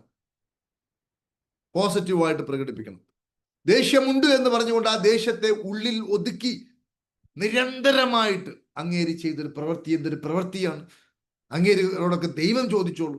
പിന്നെ അദ്ദേഹത്തെ കാണുമ്പോഴൊക്കെ ഇദ്ദേഹം മനസ്സിലായി, ഞാനൊന്നും പറയുന്നില്ല. ഈ രൂപത്തിൽ ഉള്ളിൽ കൊണ്ട് നടക്കുന്നതിന് പകരം അദ്ദേഹത്തോട് നേരിട്ട് പറഞ്ഞുകൊണ്ട് ഇങ്ങനെ സംഭവത്തിൽ എനിക്ക് അനിഷ്ടമുണ്ട് എന്ന് പറഞ്ഞ് പ്രകടിപ്പിച്ചെങ്കിൽ അത് ഒഴിവാക്കണം. മനസ്സിലായല്ലോ? അല്ലെങ്കിൽ പോസിറ്റീവായ രൂപത്തിൽ, അതല്ലെങ്കിൽ നമുക്ക് അത്രയും വിശാലത വേണം. അത് അദ്ദേഹത്തിന്റെ കാഴ്ചപ്പാടാണ്, അത് അദ്ദേഹത്തിന്റെ അറിവാണ്, അത് അത്രേ ഉള്ളൂ. എനിക്ക് അദ്ദേഹത്തിന്റെ പ്രവർത്തനത്തെ അതിൽ പറ്റി ഇങ്ങനെ വൈകാരികമായി അതിനെ എന്നെ നശിപ്പിക്കാൻ എനിക്ക് താല്പര്യമില്ല എന്ന് തോന്നി നമ്മുടെ ബോധത്തെ വിശാലമാക്കിയാലും മതി. അതല്ലെങ്കിൽ എന്ത് സംഭവിക്കും? രണ്ട് രൂപത്തിൽ ഇത് സംഭവിക്കും. ഒന്നുകിൽ ആ ദേഷ്യം കൊണ്ട് നടക്കുന്ന നമ്മുടെ വൈകാരികത, ആ വൈകാരികതക്ക് അനുസ്യൂതമായ കാര്യം പുറത്ത് സംഭവിക്കും. അതല്ലെങ്കിൽ പുറത്ത് സംഭവിച്ചിട്ടില്ലെങ്കിൽ അത് നമ്മുടെ ശരീരത്തിൽ സംഭവിക്കും. ഇത് രണ്ടിൽ ഒന്ന് സംഭവിക്കും, ഉറപ്പാ സംഭവിക്കുന്നത്. മനസ്സിലായി? അതുകൊണ്ട് പ്രിയപ്പെട്ട സുഹൃത്തുക്കളെ, നമ്മുടെ വൈബ്രേഷൻ നമ്മൾ ആഗ്രഹിക്കുന്നതിലോട്ട് പോകണമെങ്കിൽ നമ്മുടെ ഉള്ളിലെ മുദ്രണം അത് പോസിറ്റീവ് ആയിരിക്കണം. ഒരു 10 ആളോട് വെറുപ്പോ വിദ്വേഷമോ ഉള്ള ഒരു വ്യക്തിയെ സംബന്ധിച്ചിടത്തോളം ആ മനുഷ്യൻ നടക്കുന്നത് എങ്ങനെയാണെന്ന് ചോദിക്കുകയാണെങ്കിൽ ഈ 10 ആളുകളെയും പേറിയിട്ടാണ് നടക്കുന്നത്. ഇയാളുടെ ശിരസിൽ ഈ 10 ആൾക്കാരുണ്ടാവും. മനസ്സിലായോ? ഏതൊക്കെ സമയത്ത് ഇദ്ദേഹം ചിന്തിക്കുന്നോ അപ്പോഴെല്ലാം ഈ 10 ആളുകളും ഇദ്ദേഹത്തിന്റെ ചുമലിലാണ്. അവരെയൊക്കെ ഒഴിവാക്കുക, വെയിറ്റ്ലെസ് ആവുക. അങ്ങനെ വരുമ്പോഴാണ് നമ്മുടെ ഡയമെൻഷൻ ഉയർന്ന അവസ്ഥയിലോട്ട് പോകും. മനസ്സിലായോ? ഒരു വ്യക്തിയെ സംബന്ധിച്ചിടത്തോളം ആ വ്യക്തിയുടെ മനസ്സ് തീരെ ഇളകിയതിനു ശേഷം തൻ്റെ ലൈഫിൽ, തൻ്റെ ഭാവിയിൽ തനിക്ക് ഏതൊരു രൂപത്തിലുള്ള ജീവിതമാണോ ഉണ്ടാവേണ്ടത്, ആ ജീവിതത്തിന്റെ സമ്പൂർണമായ ഒരു ചിത്രം തൻ്റെ മനസ്സിന്റെ ഉള്ളിലോട്ട് കൊടുക്കുവാൻ സാധിക്കുകയാണെങ്കിൽ, ഇമോഷനോട് കൂടി കൊടുക്കുവാൻ സാധിക്കുകയാണെങ്കിൽ, ഡെഫിനറ്റ്ലി അത് തന്നെ പുറത്തു സംഭവിക്കും. ഇങ്ങനെ ഒരാൾക്ക് ചെയ്യുവാൻ സാധിക്കുക എന്നതാണ് ആ വ്യക്തിയുടെ ജീവിതത്തിൽ ഏറ്റവും വിജയപ്രദമായിട്ടുള്ള കാര്യം. ഒരാൾക്ക് സാധിക്കുകയാണ് മനസ്സിനെ തിരയിളക്കുവാനും തൻ്റെ ലൈഫിൽ തനിക്ക് ഭാവിയിൽ വേണ്ടതെന്താണ്. ഞാൻ ഒരു കാര്യം ചോദിക്കട്ടെ പ്രിയപ്പെട്ടവരെ, മഹാഭൂരിപക്ഷം ആൾക്കാരും എപ്പോഴും മനസ്സിൽ കൊണ്ടു നടക്കുന്നത് അവർക്ക് വേണ്ട കാര്യമാണോ വേണ്ടാത്ത കാര്യമാണോ? Please tell. വേണ്ട കാര്യമാണോ വേണ്ടാത്ത കാര്യമാണോ? പരിഹരിക്കണം, അതായത് അധികം ആളുകളും ഉള്ളിൽ കൊണ്ടു നടക്കുന്നത് അവരുടെ പ്രശ്നമാണോ അല്ലെങ്കിൽ അവരുടെ പരിഹാരമാണോ? Please tell. പ്രശ്നമാണോ പരിഹാരമാണോ? വേണ്ടാത്ത കാര്യം, വേണ്ടാത്ത കാര്യം, വേണ്ടാത്ത കാര്യം, വേണ്ടാത്ത കാര്യം. ഇതാ കൊണ്ടു നടക്കുന്നത്. അപ്പൊ വേണ്ടാത്തത് സംഭവിച്ചുകൊണ്ടിരിക്കുന്നു. മനസ്സിലായില്ലേ? അപ്പൊ ഞാൻ പറയുന്നത്, ഒരു വ്യക്തിയുടെ ഏറ്റവും വലിയ കഴിവ് അയാൾക്ക് ആവശ്യമായതിനെ മനസ്സിൽ കൊടുക്കുവാനും മനസ്സിനെ ശാന്തമാക്കുവാനും തനിക്ക് ലഭിക്കണമെന്ന് ആഗ്രഹിക്കുന്ന കാര്യം ലഭിച്ചാൽ ഉണ്ടാകുന്ന ഫീലിംഗിന്റെ ആ ഒരു ഇംപ്രഷൻ തൻ്റെ മനസ്സിന് കൊടുക്കുവാനും ഒരാൾക്ക് സാധിച്ചാൽ അയാളാണ് വിജയി. അതാണ് ഈ മണി മൈൻഡ് സെറ്റിംഗ് കോഴ്സുകളും EFTയും ട്രഷറും പോലുള്ള ഹാപ്പി പാർക്കിനെ പ്ലാറ്റ്ഫോമിലൂടെ ഒക്കെ ചെയ്തുകൊണ്ടിരിക്കുന്നത്. ഈ ഒരു അവസ്ഥയിലൂടെ മനസ്സിനെ കൊണ്ടുപോവുക എന്നതാണ്. അങ്ങനെ കൊണ്ടുപോകുമ്പോൾ ജീവിതം തിരിഞ്ഞു പറയും. എന്നാൽ ചില ആൾക്കാരുണ്ട്, ഇതൊക്കെ കേൾക്കുമ്പോഴും അവർ ചിന്തിക്കും, എന്താ ചിന്തിക്കുക, ഇതൊന്നും നടക്കുന്ന കാര്യമല്ലേ എന്ന് ചിന്തിച്ചുകൊണ്ട് ഇതിനൊക്കെ ഒഴിവായി വീണ്ടും പഴയ അവസ്ഥയിൽ തന്നെ ജീവിതം തുടർന്നു കൊണ്ടുപോകുന്നു. അപ്പൊ അവിടെ എന്ത് സംഭവിക്കും? ആ മുദ്രണം ശക്തിപ്പെട്ട് നിലവിൽ ഇന്നലെ വരെ ഉള്ളതിൽ നിന്ന് വ്യത്യസ്തമായി കുറച്ചുകൂടി ശക്തമായ അനുഭവങ്ങൾ പുറത്തുണ്ടാവും എന്നതല്ലാതെ ഒരു പരിഹാരത്തിലോട് പോകാൻ കഴിയില്ല. മനസ്സിലാവും? അതുകൊണ്ട് ഞാൻ പറയുന്നത്, എൻ്റെ സഹോദരന്മാരെ, നമ്മൾ തിരിച്ചറിയേണ്ടത് നമ്മുടെ ഉള്ളൻ മനസ്സിന്, ഉപബോധ മനസ്സിന് നിങ്ങൾ കൊടുക്കുന്ന ഫീലിംഗേ അറിയൂ. ഇത് നിങ്ങൾക്ക് ആവശ്യമുണ്ട്, ആവശ്യമില്ല, ഇതൊന്നും അത് തീരുമാനിക്കൂല. നിങ്ങൾ എന്ത് കൊടുത്തു? നിങ്ങളുടെ ഉള്ളിൽ നിന്ന് എപ്പോഴും ദുഃഖത്തിന്റെ ഫീലിംഗ് ഇങ്ങനെ പോയിക്കൊണ്ടിരിക്കുക ഉപബോധ മനസ്സ്. അപ്പൊ ഉപബോധ മനസ്സ് ദുഃഖം അല്ലെങ്കിൽ പ്രശ്നങ്ങൾ, പ്രതിസന്ധികൾ ഇത് നടപ്പിൽ വരുത്തുന്ന അനുഭവങ്ങളെ നിങ്ങൾക്ക് കൊണ്ടുതരും. കാരണം അത് നിങ്ങൾക്ക് ആവശ്യമുണ്ട് എന്നതാണ് ഉപബോധ മനസ്സ് തിരിച്ചറിയുന്നത്. അത് ഡിസ്ക്രിമിനേഷൻ ഉപയോഗിക്കുകയില്ല. അതൊരിക്കലും ഡിസ്ക്രിമിനേഷൻ ഉപയോഗിക്കുകയില്ല. ഇത് ശരി അതല്ല. നമ്മളെ മനസ്സെപ്പോഴും ശാന്തമായി, നമ്മുടെ മനസ്സെപ്പോഴും എന്താ പറയാ, സപ്പോർട്ടീവായ അവസ്ഥയിലാണ് നമ്മുടെ മനസ്സിന്റെ എപ്പോഴും അവസ്ഥ. അപ്പോൾ നമ്മുടെ ഫീലിംഗ് മനോഹരമായിരിക്കും. അപ്പം മനോഹരമായ ഈ ഫീലിംഗ് ഉപബോധ മനസ്സിനോട്ട് പോയി കഴിഞ്ഞാൽ ഷുവർലി ഇത് തന്നെ ജീവിതത്തിൽ സംഭവിച്ചുകൊണ്ടിരിക്കും. അപ്പൊ ഞാൻ പറയുന്നത് എന്താ ചോദിക്കുകയാണെങ്കിൽ, നമ്മൾ കൊടുക്കുന്ന ഫീലിംഗ് എന്താണോ ആ ഫീലിംഗ് സപ്പോർട്ടീവായ. ഇപ്പൊ ഉദാഹരണമായിട്ട് ചില ആൾക്കാരൊക്കെ അവർക്ക് ഇതൊക്കെ കേൾക്കുമ്പോൾ അവർ മനസ്സിൽ വിചാരിക്കും, സാർ എൻ്റെ ലൈഫിൽ എനിക്ക് വേണ്ടത് ഇന്ന കാര്യമാണ്. ശരി, ആ കാര്യവുമായി ബന്ധപ്പെട്ട ഒരു ചിത്രമൊക്കെ കാണാൻ വേണ്ടി തുടങ്ങുമ്പോൾ, ആ ദിശയിലോട്ട് മനസ്സിനെ മാറ്റുമ്പോൾ ഉടനെ തന്നെ അവരുടെ മനസ്സിലോട്ട് വരുന്നൊരു കാര്യമുണ്ട്, ഇതൊക്കെ ഇപ്പൊ നടക്കുവോ? ഇതൊക്കെ നടക്കാൻ വല്ല സാധ്യതയുണ്ടോ? അങ്ങനെ ചിന്തിക്കുമ്പോൾ അതുമായി ബന്ധപ്പെട്ട ഫീലിംഗ് ഉണ്ടാവുന്നു. അപ്പൊ ആ ഒരു ഫീലിംഗ് അവരുടെ ഉള്ളിലോട്ട് പോകുന്നു. അപ്പൊ അവരുടെ സ്വപ്നങ്ങൾ നടക്കാതെ പോകുന്നു. വളരെ ഗൗരവമല്ലേ പ്രിയപ്പെട്ടവര്? വളരെ ഗൗരവമല്ലേ? Yes or no? ഓരോ വ്യക്തികളുടെ ലൈഫിലും സംഭവിച്ചുകൊണ്ടിരിക്കുന്ന ഈ കാര്യമാണ്. അവർക്ക് വലിയ താല്പര്യം ഉണ്ടാവും, ലക്ഷ്യങ്ങൾ ഉണ്ടാവും. ആ ലക്ഷ്യങ്ങളും താല്പര്യവുമായിട്ടായിരിക്കും അവർ വരുന്നത്. പക്ഷെ ഉള്ളിൽ സംശയം. മനസ്സിലായില്ലേ? അതല്ലെങ്കിൽ ഇതിന്റെ തടസ്സങ്ങളെ കുറിച്ച് ആലോചിക്കും. ഇതിപ്പോ നടക്കാൻ ഇപ്പൊ എങ്ങനെ? ഇതെന്തൊക്കെ ഒബ്സ്റ്റാക്കിൾസുകൾ ഉണ്ട്, അത് ചിന്തിക്കും. അപ്പൊ അവരുടെ മനസ്സിൽ അവരുടെ ലൈഫിൽ സംഭവിച്ചുകൊണ്ടിരിക്കുന്നത് ഈ ഒബ്സ്റ്റാക്കിൾസും ഈ കാര്യങ്ങളുമായിരിക്കും. അതുകൊണ്ട് ഞാൻ ഒറ്റ കാര്യം പറയുന്നുള്ളൂ, നമുക്ക് നേടിയെടുക്കണം എന്നാഗ്രഹിക്കുന്ന ആ ഒരു വൈബിലോട്ട് നമ്മൾ ഉയർന്നിട്ടില്ലെങ്കിൽ ഒരിക്കലും നമുക്ക് അത് ലഭിക്കുകയില്ല. ഇതാണ് ഏറ്റവും പ്രധാനപ്പെട്ട കാര്യം. ആ വൈബിലേക്ക് നമ്മൾ ഉയർന്നേ പറ്റൂ. അതിനാദ്യം നമ്മൾ നമ്മളെ ശാന്തരാക്കാൻ പഠിക്കണം. നമ്മൾ നമ്മളെ വിശ്വസിക്കണം. നമ്മൾ നമ്മളെ ബഹുമാനിക്കണം. നമ്മൾ നമ്മളെ സ്നേഹിക്കണം. അങ്ങനെ സ്നേഹവും ബഹുമാനവും ഒക്കെ നമ്മുടെ ഉള്ളിൽ നമ്മളോട് തന്നെ തോന്നുമ്പോൾ നമ്മുടെ ഉള്ളിൽ എപ്പോഴും ഒരു പീസ്ഫുൾ ഫീലിംഗ് ഉണ്ടാവും. ഈ ഫീലിംഗ് മനസ്സിന് പോകും, ഉപബോധ മനസ്സിലോട്ട് പോകും. അപ്പോ നമ്മൾ കൊടുക്കുന്ന നമ്മുടെ ഭാവി നമുക്ക് വേണമെന്ന് ആഗ്രഹിക്കുന്ന ആ ചിത്രം ഒരു സംശയമില്ലാതെ ലൈഫിൽ സംഭവിക്കും. പ്രിയപ്പെട്ട സുഹൃത്തുക്കളെ, ഇത് വളരെ പോസിറ്റീവായ ഒരു സംഭവമല്ലേ? എല്ലാ പ്രശ്നത്തിനും പരിഹാരമുണ്ട് എന്നുള്ള അതിശക്തമായ തിരിച്ചറിവല്ലേ? മാറ്റം കൊണ്ടുവരേണ്ടത് നമ്മുടെ ഉള്ളിൽ മാത്രമാണെന്ന സത്യം തിരിച്ചറിയുന്നതോടുകൂടി ഈ ഒരു മനോഹരമായ ഒരു വിസ്ഡം ഉള്ളിലോട്ട് സന്നിവേശിക്കുമ്പോൾ തന്നെ നമുക്ക് പ്രതീക്ഷിക്കുവാൻ വകുപ്പില്ലേ പ്രിയപ്പെട്ടവരെ? മനസ്സിനെ ശാന്തമാക്കുക. നമ്മൾ നമ്മളെ തന്നെ സ്നേഹിക്കുക. എപ്പോഴും ഉള്ളിലോട്ട് പോകുന്ന വികാരം എന്താണ് എന്നതിനെ കുറിച്ച് ഒരു നിരീക്ഷണം നടത്തുക. ആ നിരീക്ഷണം നടത്തുന്നതോടുകൂടി തന്നെ നമുക്ക് ആവശ്യമായത് മനസ്സിനെ കൊടുക്കുവാനും സാധിച്ചു കഴിഞ്ഞാൽ അത് പുറത്ത് മാനിഫെസ്റ്റേഷൻ നടക്കും. പിന്നെ മാത്രമല്ല, അത് ശരീരത്തിന്റെ നല്ല ആരോഗ്യത്തെ ഉണ്ടാക്കും, ശരീരത്തിന് നല്ല സുസ്ഥിതിയെ ഉണ്ടാക്കും. എത്ര സന്തോഷകരമായ അവസ്ഥയിലൂടെ ജീവിക്കുവാൻ നമുക്ക് സാധിക്കും പ്രിയപ്പെട്ടവർ. ഇങ്ങനെ ഒരു അവസ്ഥ ഉണ്ടായിട്ടും ഇതൊന്നും തിരിഞ്ഞു നോക്കാതെ നമുക്ക് ഇച്ഛിച്ച രൂപത്തിൽ ജീവിതം മുന്നോട്ട് കൊണ്ടുപോകുമ്പോൾ അതിനനുസൃതമായ പ്രതിബന്ധങ്ങളെ നേരിടുവാൻ വേണ്ടി നമ്മൾ റെഡിയാവുക. അതിന് വേറെ ഒരാളെയും പറയാതിരിക്കുക എന്നതാണ് അതുമായി ബന്ധപ്പെട്ട് എനിക്ക് പറയുവാനുള്ളത്. പ്രിയപ്പെട്ട സുഹൃത്തുക്കളെ, നമ്മൾ വളരെ ശക്തമായ ഈ ഒരു സെഷനിൽ ഞാൻ നിങ്ങളോട് ഒരിക്കൽ കൂടി പറയുന്നു, എല്ലാവരും ജീവിതത്തിന്റെ മാറ്റത്തിന് വേണ്ടി തയ്യാറായി മുന്നോട്ട് വരിക. നാളെ, അതായത് നാളെ എന്ന് പറയുമ്പോൾ ജൂൺ 18 ചൊവ്വാഴ്ച രാവിലെ 7 മണിക്ക് ഹാപ്പി പാർക്കിന്റെ പ്ലാറ്റ്ഫോമിൽ ഇതേപോലെ മണി മൈൻഡ് സെറ്റ് എന്ന് പറയുന്ന അതിശക്തമായ ഒരു പ്രോഗ്രാം നടക്കുന്നുണ്ട്. അതിന് 6ാമത്തെ ബാച്ചാണ്. കഴിഞ്ഞുപോയ മുഴുവൻ ബാച്ചുകളിലും എല്ലാവരും സന്തുഷ്ടരാവുകയും അവരുടെ മനസ്സിന്റെ, അവരുടെ അകത്തെ ലോകത്തെ മാറ്റിമറിക്കുകയും ചെയ്തൊരു സംഭവമാണ് ഈ ഒരു പ്രോഗ്രാം. നിങ്ങൾ എല്ലാവരും അതിൽ പങ്കെടുക്കുക.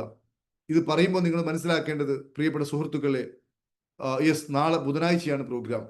ഇത് പറയുമ്പോൾ നിങ്ങൾ മനസ്സിലാക്കേണ്ടത്, ഇങ്ങനെയുള്ള പ്രോഗ്രാമിലൂടെയൊക്കെ പോകുമ്പോഴാണ്, ഇങ്ങനെയുള്ള ശക്തമായിട്ടുള്ള അവയർനെസ്സിലൂടെയൊക്കെ പോകുമ്പോഴാണ് നമ്മുടെ അകത്ത് മാറ്റം സംഭവിക്കുക. നമ്മുടെ ഉള്ളിൽ നമുക്ക് തോന്നുന്ന വികാരങ്ങൾ നല്ലതാണോ ചീത്തയാണോ ഇതൊന്നും ഉപബോധ മനസ്സ് കൺസിഡർ ചെയ്യില്ല. What you feel, it will automatically go to your subconscious mind and അതിന് യോജിക്കുന്ന മാച്ച് ചെയ്യുന്ന അനുഭവങ്ങളെ നിങ്ങൾക്ക് തരിക എന്ന പണി ആ പുള്ളിക്കാരൻ ചെയ്തുകൊണ്ടിരിക്കും. ഇത് ഏറ്റവും അതിശക്തമായ ഒരു തിരിച്ചറിവല്ലേ എൻ്റെ പ്രിയപ്പെട്ടവരെ? ഇത് നമ്മൾ പരിഗണിക്കേണ്ടതല്ലേ? ഇതിനെ അവഗണിച്ചുകൊണ്ട് ഇങ്ങേരെന്തെല്ലാം പറയുകയാണ് എന്ന് പറഞ്ഞുകൊണ്ട് ഇവിടുന്ന് വഴിമാറി പോവുകയാണോ വേണ്ടത്? അതുകൊണ്ട് ഒരിക്കൽ കൂടി നിങ്ങളോട് പറയുന്നു, എല്ലാവരും ഈ ഒരു അവസ്ഥയിൽ നിൽക്കുക. എല്ലാ ദിവസവും 6:30 ഹാപ്പി പാർക്കിന്റെ റിച്ച് വൈബ് ക്ലബിലെ മെഡിറ്റേഷനിൽ എല്ലാവരും പങ്കെടുക്കുക. സമയം ഒത്തിരി വൈകി, ഏതായാലും ശരി, 1-2 ആളുകൾക്ക് സംസാരിക്കാം. അവരൊക്കെ ഈ മണി മൈൻഡ് സെറ്റിലൊക്കെ പങ്കെടുത്തതിന് ശേഷം അവർക്കുണ്ടായ അനുഭവങ്ങളെ 1-2 ആക്ക് വേണമെങ്കിൽ ഇപ്പോൾ ഒന്ന് സംസാരിക്കാം. അതേപോലെ തന്നെ ആദ്യമായി വരുന്ന ആൾക്കാരൊക്കെ പറ്റുമെങ്കിലല്ല, നിർബന്ധമായിട്ടും ജീവിതം ഒന്ന് തിരിച്ചെഴുതണമെന്ന് ആഗ്രഹമുണ്ടെങ്കിൽ ഒരു തീരുമാനം ഇപ്പോൾ എടുക്കുക. ഞാൻ ട്രഷറൊക്കെ തുടങ്ങുമ്പോൾ ഞാൻ പറഞ്ഞിട്ടുണ്ടായിരുന്നു, നിങ്ങളുടെ ജീവിതത്തിൽ നിങ്ങൾ എടുക്കുന്ന ഏറ്റവും മനോഹരമായ തീരുമാനമായിരിക്കും ഇത് എന്ന് ട്രഷർ സ്റ്റാർട്ട് ചെയ്യുമ്പോൾ ഞാൻ പറഞ്ഞിട്ടുണ്ടായിരുന്നു. അതുപോലെ തന്നെ മണി മൈൻഡ് സെറ്റ് സ്റ്റാർട്ട് ചെയ്യുമ്പോൾ ഞാൻ പറയുന്നു ഏറ്റവും അതിശക്തമായ തീരുമാനമായിരിക്കും. അപ്പോ സംസാരിക്കാം. ഞാൻ പറഞ്ഞത് ശരിയായിരുന്നില്ലേ പ്രിയപ്പെട്ട സുഹൃത്തുക്കളെ? ട്രഷറൊക്കെ പങ്കെടുക്കുമ്പോൾ ഞാൻ പറഞ്ഞിട്ടുണ്ടായിരുന്നു, നിങ്ങളുടെ ആയുസിൽ നിങ്ങൾ എടുക്കുന്ന ഏറ്റവും ശക്തമായ തീരുമാനം, ഇതിനേക്കാളും ഉപകാരമുള്ള ഒരു തീരുമാനം നിങ്ങൾ ഇതിനു മുമ്പ് എടുത്തിട്ടുണ്ടാവില്ല എന്ന് ട്രഷറൊക്കെ തുടങ്ങുമ്പോൾ ഞാൻ പറഞ്ഞിട്ടുണ്ടായിരുന്നു. ശരിയായിരുന്നില്ല പ്രിയപ്പെട്ടവരെ ഞാൻ പറഞ്ഞത്? ഒന്ന് രണ്ടാൾക്ക് സംസാരിക്കാം. ഞാൻ പറഞ്ഞത് ശരിയായിരുന്നില്ലേ? 100% ശരിയായിരുന്നു സാർ. 100% ശരിയാണ് സാർ. ശരിയാണ്, വളരെ ശരിയാണ്, വളരെ ശരിയാണ്. ഓക്കെ, വളരെ സന്തോഷം. നമ്മുടെ വളരെ ശരിയാണ് സാർ. ഓക്കെ, ശരിയല്ലേ? ശരിയായിരുന്നില്ലേ മോഹൻ സാറേ? Manoj yes, absolutely correct, absolutely correct ആണ്. ഓക്കെ, വളരെ വളരെ സന്തോഷം. അപ്പോ യെസ് ഞാൻ അന്ന് പറഞ്ഞിട്ടുണ്ടായിരുന്നു, ഒരാൾ തന്റെ ആയുസിൽ എടുക്കുന്ന ഏറ്റവും നല്ല തീരുമാനം അതായിരിക്കുമെന്ന്. അത് അബ്സല്യൂട്ട്ലി കറക്റ്റായി. കാരണം ഈ പബ്ലിക് പ്ലാറ്റ്ഫോമിൽ നമുക്ക് ഷെയർ ചെയ്യുന്നതിന് ഒരുപാട് പരിമിതിയുണ്ട്. ഈ ട്രഷർ കോഴ്സ് ഒക്കെ നമുക്ക്, അല്ലെങ്കിൽ മണി മൈൻഡ് സെറ്റ് ഒക്കെ നമുക്ക് അങ്ങനെ പബ്ലിക്കായിട്ട് പറഞ്ഞാൽ സുഹൃത്തുക്കളെ, അത് അതിൻ്റെതായ വൈബിൽ തന്നെ കൊടുക്കണ്ടേ? Yes or no? ശരിയാണ് സാർ. വളരെ സന്തോഷം. അപ്പൊ എത്ര ആളുകൾക്ക് ഈ മണി മൈൻഡ് സെറ്റ് എന്ന് പറയുന്ന ഈ മനോഹരമായ ഈ ഒരു ഇതിൽ 10 ദിവസത്തെ കോഴ്സിന് നമ്മൾ എന്താ പറയാ, ലോകത്ത് ഇത്രയും വില കുറച്ച് ഇത്രയും മൂല്യമുള്ള ഒരു സാധനം കിട്ടാൻ പ്രയാസമായിരിക്കും. മനസ്സിലായില്ലേ? എത്ര ആളുകൾ താല്പര്യമുണ്ട്? ഒന്ന് ടൈപ്പ് ചെയ്തേ. എത്ര ആളുകൾ താല്പര്യം? നാളെയാണ്, ഇനി ദിവസങ്ങളില്ല. അതുകൊണ്ട് നാളെ തന്നെയാണ് പ്രോഗ്രാം സ്റ്റാർട്ട് ചെയ്യുന്നത്. അതുകൊണ്ട് പുതിയതായിട്ട് വന്ന ആൾക്കാരൊക്കെ അതിൽ പങ്കെടുത്തുള്ളൂ. അപ്പൊ അറിയാം എന്താ നമ്മുടെ ഉള്ളിൽ നടന്നുകൊണ്ടിരിക്കുന്നത്, എന്താ ഞാൻ പണക്കാരനാവാത്തത്, എന്താണ് എൻ്റെ കടം കൂടിക്കൊണ്ടിരിക്കുന്നത്, എന്താണ് എനിക്ക് നാട്ടിലൊരു നിലയും വിലയും ഇല്ലാത്തത്, എന്താണ് എൻ്റെ പ്രശ്നത്തിന് കാരണം. അപ്പൊ നമുക്ക് തിരിച്ചറിയരുത്. സുരേന്ദ്രൻ സാറെ, ഞാൻ പറഞ്ഞത് ശരിയല്ലേ? സുരേന്ദ്രൻ സാർ മൈക്ക് ഓണാക്കി സംസാരിച്ചോളൂ. ഓക്കെ, കേൾക്കുന്നില്ല സാർ, ഇങ്ങനെ ആംഗ്യം കാണിക്കുന്നുള്ളൂ. റിഹ ഫാത്തിമ കെ. സാർ, ഞാൻ ജാഫറാണ്. ഞാൻ മണി മൈൻഡ് 5th ബാച്ചിൽ ഉണ്ടായിരുന്നു. പറയൂ സാർ, നിങ്ങൾ അനുഭവങ്ങളൊന്ന് പറഞ്ഞേ. 5th ബാച്ചിൽ ഉണ്ടായിരുന്നു, നല്ല ക്ലാസ് ആയിരുന്നു. ഇപ്പൊ കണ്ടിന്യൂ പ്രാക്ടീസ് ചെയ്തുകൊണ്ടിരിക്കുകയാണ്. ആഴ്ചയിൽ ഓരോ ക്ലാസ് വീതം. Very good. എല്ലാ ബുദ്ധിമുട്ടുകളും മാറിക്കൊണ്ട്, മനസ്സിലുണ്ടായിരുന്ന ബ്ലോക്ക് എല്ലാം മാറി. ഇപ്പൊ നമ്മൾ പുതിയൊരു സ്റ്റാർട്ടപ്പ് സ്റ്റാർട്ട് ചെയ്തു. ചെന്നൈയിലാണുള്ളത് വർക്ക് ചെയ്യണത്. ഓക്കെ, പുതിയൊരു ഷോപ്പിന്റെ ഇപ്പൊ വർക്ക് നടന്നുകൊണ്ടിരിക്കുകയാണ്. ഇൻഷാ അല്ലാഹ് ജൂലൈയില് ലാസ്റ്റ് ഒക്കെ ഓപ്പണിംഗ് ഉണ്ടാവും. വളരെ വളരെ സന്തോഷം. നല്ല ക്ലാസ് ആണ്. പ്രാക്ടീസ് ചെയ്തുകൊണ്ടിരിക്കുകയാണ്. ഇപ്പൊ 4 കോഴ്സ് കഴിഞ്ഞു. ഓരോ ആഴ്ച വീതം ഓരോ ക്ലാസ് പ്രാക്ടീസ് ചെയ്തുകൊണ്ടിരിക്കുകയാണ്. ഞാൻ ചോദിക്കട്ടെ, അതിലെ കണ്ടന്റ് എന്ന് പറഞ്ഞാൽ നിങ്ങൾക്ക് ഇതിനു മുമ്പ് ചിന്തിക്കാൻ പോലും പറ്റുന്ന കണ്ടന്റ് ആയിരുന്നോ? Yes or no? അല്ലായിരുന്നു. ഓരോ ക്ലാസ്സും ആവർത്തിച്ച് കേൾക്കുമ്പോഴാണ് വ്യക്തമായിട്ട് മനസ്സിലാക്കാൻ പറ്റുന്നത്. അതിന് ഡീപ്പാണ് ഏറ്റവും പ്രധാനപ്പെട്ടത്. എത്രയും കേൾക്കും അത്രയും നമുക്ക് കൂടിക്കൊണ്ടേയിരിക്കും അതിനെ പറ്റിയുള്ള അവയർനെസ്. അതായത് നമ്മുടെ അകത്തെ ലോകം തിരിയുന്നില്ലേ? അതായത് നേരത്തെ ഉണ്ടായിരുന്ന ആ ഒരു വികാരങ്ങളും ആ ഒരു അന്ധകാരം ഒക്കെ ഒന്ന് മാറിയിട്ട് നമ്മൾ മൊത്തത്തിൽ വേറെ ദിശയിലൂടെ തിരിയുന്നില്ല സർ? സ്വർണോ?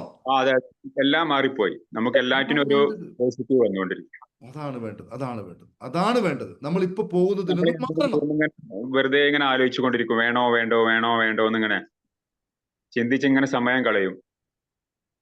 യെസ്, ശരി. ഇനി വേറെ ഒരാൾക്ക് സംസാരിക്കാം. അവർക്ക് എന്ത് ഈ മണി മൈൻഡ് സെറ്റുമായി ബന്ധപ്പെട്ട് ഒരു അനുഭവം വേണമെങ്കിൽ ഒന്നോ രണ്ടോ പറയും. മൈക്ക് ഓണാക്കാൻ, ക്യാമറ ഓണാക്കാൻ പറ്റുമോ? കിച്ചണിലൊക്കെ ആണെങ്കിൽ ഓണാക്കണമെന്നില്ല, അല്ലെങ്കിൽ ഓണാക്കിയാൽ ജസീല പറയൂ. ഞാൻ ട്രിവാൻഡ്രത്തെ ക്ലാസ്സിൽ പങ്കെടുത്തിരുന്നു. പിന്നെ മണി മൈൻഡ് സെറ്റ് പങ്കെടുത്തിരുന്നു. ഓക്കെ, വളരെ സന്തോഷം. ട്രിവാൻഡ്രം പ്രോഗ്രാമിൽ അങ്ങുണ്ടായിരുന്നോ? ഞാൻ സെക്കൻഡ് റോൾ ഇരുന്നു സാറേ. കണ്ടിരുന്നു. എന്നെ കണ്ടിരുന്നോ? കണ്ടിരുന്നു സാറേ. എനിക്ക് ഓർമ്മ കിട്ടുന്നില്ല നിങ്ങൾ എന്നോട് സംസാരിച്ചത്. ഓക്കെ, പറഞ്ഞു. ഞാൻ മണി മൈൻഡ് സെറ്റ് പങ്കെടുത്തിരുന്നു സാറേ. മണി മൈൻഡ് സെറ്റിൽ പങ്കെടുത്ത ശേഷം എനിക്ക് ഒരുപാട് മാറ്റങ്ങൾ ഉണ്ടായിട്ടുണ്ട്. എനിക്ക് ഒരു ഡെയിലി നല്ല പൈസയൊക്കെ വരാൻ തുടങ്ങി. സാറ് പറഞ്ഞ പോലെയൊക്കെ ചെയ്തു. അപ്പൊ ഇന്നലെ 3 ക്ലാസ് കേട്ടു. യൂസഫ് അലി സാറിന് ഒരു കത്ത് എഴുതി ഇന്നലെ. അങ്ങനെ എല്ലാ കത്തൊക്കെ എഴുതി എല്ലാ ആക്ടിവിറ്റീസും ചെയ്യുന്നുണ്ട് സാറെ. അപ്പൊ എനിക്ക് നല്ല മാറ്റമുണ്ട്. അത് വരണമെങ്കിൽ നമ്മളൊന്ന് കുറച്ച് എന്താ പറയാ റിപ്പീറ്റഡ് ആയിട്ട് ചെയ്യണം. എന്നാൽ മാത്രമേ അത് മനസ്സിലാക്കിയുള്ളൂ. കുറച്ച് ഡീപ്പാണ് കാര്യം സാറെ. Thank you so much. എല്ലാരും ജോയിൻ ചെയ്യുക. സാറിന്റെ കൂടെ തന്നെ സഞ്ചരിക്കാനാണ് ഞാൻ തീരുമാനിച്ചിട്ടുള്ളത് ജീവിതകാലം മുഴുവൻ സാറേ. Thank you so much. Okay, വളരെ സന്തോഷം. നിങ്ങൾ മുമ്പിൽ തന്നെ ഇരുന്നു, സെക്കൻഡ് റോയിൽ ഫസ്റ്റ് ഇരുന്ന ആള് അല്ലേ? അതന്നെ സാറേ, ഞാൻ സാറെ ആ. കണ്ടു. ഞാൻ സാറിനെ കാണാൻ വേണ്ടി തന്നെ വന്നത്. കാരണം ക്ലാസ് എപ്പോഴും കേൾക്കുമായിരുന്നു. അപ്പൊ എനിക്ക് കാര്യം മനസ്സിലായി. നല്ല ഡീപ്പാണ്, നല്ല ഇൻഫോർമേറ്റീവ് ആണ്, നല്ല വാല്യുബിൾ ആണ് എന്ന് മനസ്സിലായതോടെ ഞാൻ വന്നത്. അപ്പൊ എനിക്ക് ഇഷ്ടപ്പെട്ടു സാറേ. Thank you so much. എല്ലാം നല്ല അടിപൊളിയാണ്. താങ്ക് യു സോ വളരെ മച്ച് സാർ. വളരെ സന്തോഷം. ശരി, അപ്പോ സുഹൃത്തുക്കളെ, ഇതാണ് അതിന്റെ ഒരു റിയാലിറ്റി എന്ന് പറയുന്നത്. പലരും ചോദിക്കുന്നുണ്ട്, എന്തെല്ലാമാണെന്ന് മനസ്സിലാവുന്നില്ല. സർ, നമ്മൾ ആദ്യം പങ്കെടുക്കേണ്ടത് എന്തിലാണ്? ആദ്യം പങ്കെടുക്കേണ്ടത് ഇതിലാണ്, മണി മൈൻഡ് സെറ്റിലാണ് പങ്കെടുക്കേണ്ടത്.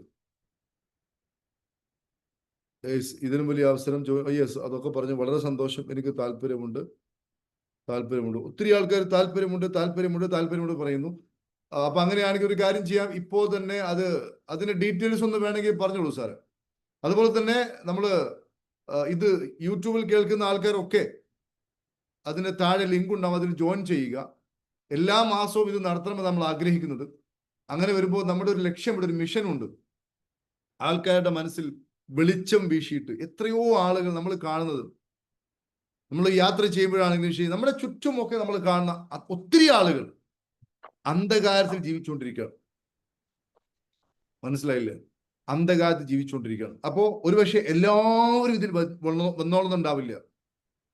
നിങ്ങളെപ്പോലുള്ള കുറച്ച് ആൾക്കാരെ തെരഞ്ഞെടുക്കപ്പെട്ടവര് വരാൻ സാധ്യതയുള്ളൂ. മതി. ലോകത്തെല്ലാവരും വന്നോളുന്നില്ല. പക്ഷെ തെരഞ്ഞെടുക്കപ്പെട്ട ആൾക്കാർ ഇതിൽ വരും. അവരിലൂടെ അവർക്ക് മാറ്റം ഉണ്ടാവട്ടെ, മറ്റുള്ളവർക്ക് മാറ്റം ഉണ്ടാവട്ടെ. ഇതാ നമ്മുടെ മിഷൻ. നമുക്കറിയാം, മനസ്സിലായോ? അപ്പൊ അതുകൊണ്ട് എത്രയോ ആളുകൾ ഈ നരകത്തിൽ ജീവിച്ചുകൊണ്ടിരിക്കുന്നു. അവർക്കൊക്കെ ആശ്വാസമാണ്. അതേപോലെ തന്നെ ഈ വീഡിയോ ഒക്കെ നിങ്ങളുടെ സുഹൃത്തുക്കൾക്കും ഒക്കെ ഞാൻ ചേർന്നു, നിങ്ങളുടെ സുഹൃത്തുക്കൾക്കും ബന്ധുക്കൾക്കും ഇതിനൊക്കെ സന്ദേശങ്ങളൊക്കെ അയച്ചു കൊടുക്കുക. നിങ്ങൾക്ക് അനുഭവങ്ങൾ ഇതിൻ്റെയൊക്കെ ലിങ്കിലെ താഴെ കമന്റായി രേഖപ്പെടുത്തിയിട്ട് സമൂഹത്തിന് നന്മയുള്ള രൂപത്തിലുള്ള ഒരു വ്യക്തികളായിട്ട് മാറുക എന്ന് മാത്രം പറഞ്ഞുകൊണ്ട്, യെസ്, കുറേ ആളുകൾ ഞാൻ ജോയിൻ ചെയ്തു. നിങ്ങൾ ജോയിൻ ചെയ്തെങ്കിൽ നിങ്ങളുടെ വിധി തിരുത്തെഴുതുന്ന ഒരു പേപ്പറിൽ നിങ്ങൾ എഴുതാൻ തുടങ്ങിയെന്ന് വിചാരിച്ചാൽ മതി. ഈ സംശയിച്ചിരിക്കുന്ന ആളുകൾക്ക് എപ്പോഴും അവനവനെ തന്നെ സംശയമാണ്. സംശയം എന്ന് പറഞ്ഞാൽ അവനവനോട് തോന്നാത്തതൊന്നും വേറുള്ള ആളുകളോട് നമുക്ക് തോന്നൂല. ഞാൻ പറഞ്ഞല്ലോ, നമ്മൾ വാക്തത്വം ലംഘിക്കുന്നത് ആരോടാണ്? നമ്മളോടാണ്. പറയൂ, ആരാണ്? പറയൂ. 96 ബാച്ച്. ഞാൻ ഇന്നാണ് ഇപ്പൊ ശരിക്കും ക്ലാസ് കേൾക്കണേ. എനിക്കിതെന്നും കേൾക്കാനുള്ള താല്പര്യമുണ്ട്. വളരെ സന്തോഷം. എന്റെ കൂടെ പഠിച്ച ആളാണ് അല്ലേ? ആണ്. മനസ്സിലായി. ആ പ്രോഗ്രാമിൽ അന്നും കണ്ടു, എനിക്കറിയാം. സന്തോഷം. ഓരോ തിരക്കിലാണ്. ഒരു ജോലി ഉണ്ട്, ഞാൻ പറഞ്ഞില്ലേ, ഒരു ഓഫീസിൽ വർക്ക് ചെയ്യാണല്ലോ. ഓക്കെ. എല്ലാവരിലേക്കും എത്തിച്ചു കൊടുക്കുക കേട്ടോ, സന്ദേശം എത്തിച്ചു കൊടുക്കുക. ഓക്കെ, സന്തോഷം. അപ്പോ പ്രിയപ്പെട്ട സുഹൃത്തുക്കളെ, ഈയൊരു നമ്മൾ പറഞ്ഞ വിഷയം എന്തായിരുന്നു?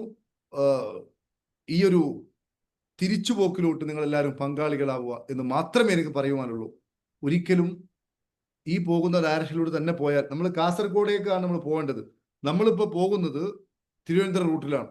അങ്ങനെ പോയിക്കൊണ്ടിരിക്കുകയാണ്. റൂട്ട് മാറ്റണം. കാസർഗോഡ് വേറെ തന്നെയാണ് ഡയറക്ഷൻ, സമ്പന്നത വേറെ തന്നെയാണ് ഡയറക്ഷൻ. മനസ്സിലായില്ലേ? അതിലോട്ട് പോവുക എന്ന് മാത്രം പറഞ്ഞുകൊണ്ട്, സാറേ ഇതിന്റെ ആ ഡീറ്റെയിൽസ് ഒന്നും വേണ്ടെന്ന് പറഞ്ഞു കൊടുത്തോളൂ. ഗൂഗിൾ പേ നമ്പർ വേണമെങ്കിലേ അവിടെ ഒന്ന് ടൈപ്പ് ചെയ്തോളൂ. യെസ്, അതൊന്ന് ഞാൻ ടൈപ്പ് ചെയ്യാം. ആളുകൾക്ക് ഇപ്പോൾ തന്നെ പേയ്മെന്റ് ചെയ്യാൻ പറ്റുന്ന ആളുകൾ പേയ്മെന്റ് ചെയ്യാം. അങ്ങനെ ചെയ്യുന്നത് വളരെ നന്നായിരിക്കും. പ്രിയപ്പെട്ട സുഹൃത്തുക്കളെ, ഒരു തീരുമാനം ഇപ്പോൾ എടുക്കണം. ഞാൻ ട്രഷർ തുടങ്ങുന്ന സമയത്ത് ആൾക്കാരോട് പറഞ്ഞിരുന്നു, നിങ്ങളുടെ ജീവിതത്തിൽ ഇന്നെടുക്കുന്ന തീരുമാനം, അത് ഞാൻ അബ്സല്യൂട്ട്ലി, അത് കഴിയുമ്പോൾ നിങ്ങൾക്ക് മനസ്സിലാവും. ട്രഷർ ബാച്ച് 4 ഉള്ള ആൾക്കാർ ഇവിടെ ഉണ്ടാവും. 4, അതായത് ഇപ്പൊ 3, 5 ഇപ്പൊ തുടങ്ങിയിട്ടേ ഉള്ളൂ. 4ാമത്തെ ബാച്ചിലുള്ള ആൾക്കാർ ആരെങ്കിലും ഉണ്ടോ? നമ്പർ ടൈപ്പ് ചെയ്യട്ടെ. ആരെങ്കിലും ഉണ്ടോ?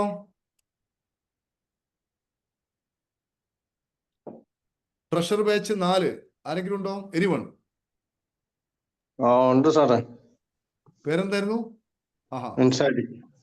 അൻസാരി സാറ് ഫുൾ ടൈം ഇവിടെ ഉണ്ടാവാറുണ്ട്. എന്ത് പറയുന്നു സാറേ? നിങ്ങൾ നിങ്ങളുടെ ജീവിതത്തിൽ എടുത്ത ഏറ്റവും ശക്തമായതും ഏറ്റവും ഉചിതമായതും ഇതിനേക്കാളും നല്ലൊരു തീരുമാനം ഇതിനു മുമ്പ് നിങ്ങൾ ലൈഫിൽ എടുത്തിട്ടുണ്ടോ? ഇല്ല, ഒരിക്കലും ഇല്ല സാർ. ഒരു പക്ഷേ നമ്മൾ ഈ ഒരു മാനസികാവസ്ഥ നിൽക്കുന്ന തന്നെ അതിൽ പങ്കെടുത്തത് കൊണ്ട് മാത്രമാണ്. എനിക്ക് തിരുവനന്തപുരം വരണമെന്നുണ്ടായിരുന്നു, പക്ഷെ അന്ന് സാഹചര്യം പറ്റിയില്ല. ഓക്കെ. നമ്മുടെ ഇതിൽ വളരെ വളരെ അതെങ്ങനെ പറയണമെന്ന് എനിക്കറിയില്ല, പറഞ്ഞറിയിക്കാൻ പറ്റാത്ത ഒരു അനുഭവമാണ് എപ്പോഴും. ഓക്കെ ഓക്കെ ഓക്കെ ഒരുപാട് നമ്മുടെ ലൈഫ് ചേഞ്ച് ചെയ്യാൻ പറ്റും. കാരണം പറഞ്ഞാല് നമ്മളെ വെളുപ്പിനെ എണീക്കുക, നമ്മുടെ കാര്യങ്ങളിലേക്ക് ഇൻവോൾവ് ആവുക, ഉറങ്ങുന്ന ടൈം ഒഴിച്ചിട്ട് ബാക്കി സമയം എല്ലാം നമ്മൾ ആക്റ്റീവാണ്. ശാന്തമല്ലേ സാർ മനസ്സ്? തീർച്ചയായിട്ടും തീർച്ചയായിട്ടും. ഒരുപാട് ഫേസ് ഒക്കെ മാറി, മുഖമൊക്കെ മാറി. എന്തെല്ലാം പ്രശ്നം ഉണ്ടായാലും അത് നമുക്ക് നേരിടാൻ പറ്റുന്നുണ്ടെന്നു. പലതരത്തിലെല്ലാം ഭയം എന്നുള്ള ഒരു വികാരം നമുക്ക് ഉണ്ടാകുന്നില്ല എന്നുള്ളതാണ് ഒരു പോയിന്റ് പോലും. നോക്കൂ, നിങ്ങൾ ഈ ഭയം എന്ന വികാരം ഇല്ല, ശാന്തി, എപ്പോഴും സന്തോഷം. ഈ ഇമോഷൻസ് ആ ഉള്ളിലോട്ട് പോയിക്കൊണ്ടിരിക്കുന്നത്. മനസ്സിലായില്ലേ? അതാണ് ഏറ്റവും പ്രധാനപ്പെട്ട കാര്യം. അപ്പൊ ഒരു കാര്യം ചെയ്തോളൂ, ഇതാണ് നമ്പർ. ഈ നമ്പറിൽ ഒന്ന് കോൺടാക്ട് ചെയ്യുക. ഇന്ന് തന്നെ ജോയിൻ ചെയ്യുക. നാളെ രാവിലെയാണ് അതിന്റെ സെഷൻ സ്റ്റാർട്ട് ചെയ്യുന്നത്. അതിന്റെ റെക്കോർഡിംഗ് കാര്യങ്ങളും നിങ്ങൾക്ക് ലഭിക്കും. സോ ഇനി എന്തെങ്കിലും ഡൗട്ട്സോ മറ്റോ ഉണ്ടെങ്കിൽ ചോദിക്കാം. Any doubts you can ask me right now. Sir, good morning. അതിന്റെ ടൈമിംഗ് എന്ന് പറയാമോ സാറേ? എനിക്ക് പങ്കെടുക്കാനുള്ള സമയം രാവിലെ 7 മണിക്ക്, 7 മണി ടു 8 മണി വരെ ഉണ്ടാവുക. ചിലപ്പോൾ 8, 8:15 വരെ ഉണ്ടാവും. പക്ഷെ അതിന് റെക്കോർഡിംഗ് ഉണ്ടാവും. അത് നടത്തി പ്രോഗ്രാം കഴിഞ്ഞ ഉടനെ റെക്കോർഡിംഗ് ഉണ്ട്. നിങ്ങൾക്ക് അതിന്റെ ടൈമിംഗ് നോക്കണ്ട.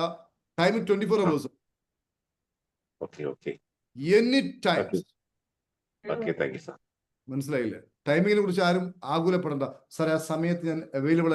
സമയം 24 hours ആണ്. Any time you can attend.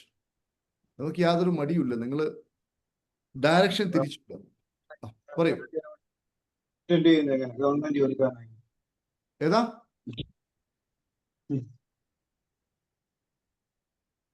ചോദിച്ച? മനസ്സിലായില്ല. ചോദ്യം കേൾക്കുന്നില്ല. ഗവൺമെന്റ് എംപ്ലോയീസിന് ജോയിൻ ചെയ്യാൻ പറ്റുമോ എന്നാണോ സാർ ചോദിച്ചത്?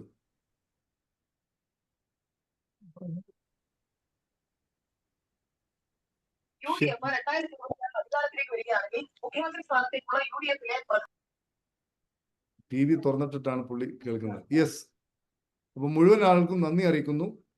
ഇപ്പോൾ തന്നെ ചേർക്കും. ശരി ശരി, സന്തോഷം സന്തോഷം. ഒത്തിരി ആൾക്കാർ പേയ്മെന്റ് അന്വേഷിക്കുന്നുണ്ട്. പേയ്മെന്റ് നമ്മുടെ 2025 മിഷന്റെ ഭാഗമായിട്ടാണ് ഇത്രയും വലിയ കോഴ്സ് ചെറിയ വളരെ തുച്ഛമായ ഫീസിന് നൽകുന്നത്. 1999 പേയ്മെന്റ് വരുന്നത്. താല്പര്യമുള്ള ആളുകൾ സ്ക്രീനിൽ കാണുന്ന നമ്പറിൽ ഇപ്പോൾ തന്നെ പേയ്മെന്റ് ചെയ്യണമെന്ന് അറിയിക്കുന്നു. ഓക്കെ. സോ മുഴുവൻ ആളുകൾക്കും നന്ദി അറിയിക്കുന്നു. ഇതാണ് നമ്മുടെ നമ്പർ. ഈ നമ്പറിൽ ഒന്ന് കോൺടാക്ട് ചെയ്യും. Okay. So thank you sir. Thank you sir. Hello. പറയൂ sir. Hello. Thank you very much sir. Thank you sir. സംസാരിക്കും. Thank you sir. ഇത് സൂമിൽ തന്നെ കയറിയാൽ മതിയോ എപ്പോഴും നമ്മൾ ഈ മണി മൈൻഡ് സെറ്റ് പങ്കെടുക്കാനായിട്ട്? Thank you sir. Thank you sir. ചെയ്ത് കഴിഞ്ഞാൽ ആ ഗ്രൂപ്പിൽ മാത്രമേ അതിന് ലിങ്ക് വരൂ സർ. Okay okay. പബ്ലിക് അല്ല programme. Okay. Okay sir. Thank you. ഇപ്പോൾ തന്നെ രജിസ്റ്റർ ചെയ്തോളൂ സർ. ഓക്കെ. ശരി സർ. സന്തോഷം സന്തോഷം.